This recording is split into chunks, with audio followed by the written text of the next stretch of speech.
چەند هاوڕێیان بە ئێستا شەربەتێکی مۆز بکەین. ئەمە دوودانە مۆزە ئاوالەتم کردومەتە ناو ئەو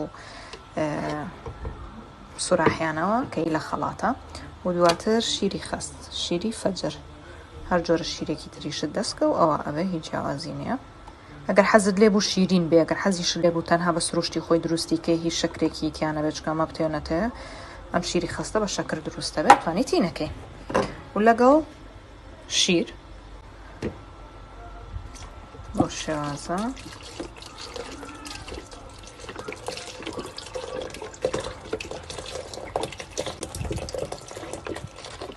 جاسە سەرێنین و ئەین لە خەڵاتە. ئەتوانین سەهۆڵەکە هەر لەگە خەڵاتە کاتێکەڵێکە بۆی جوانتر سار بێ، بەڵام شیرەکەم زۆر سارد بوو بۆی گوێم نایە. بۆ شێوازە جا ئەشتوانیت هەندێک گوێزی هندی ئەگەر حەزت لێ بوو بکەیتە ناوی، ئەگەریشنە موشکیلە نییە. بەو شێوەیە شێوازانم مۆز زوو ئەوە بێت ڕەشەکەتەوە بۆیە بێ هەوڵ بدەی زوو بیخۆی. ئەوە گوێزی هندی هەندێکم کرد بەسەریە.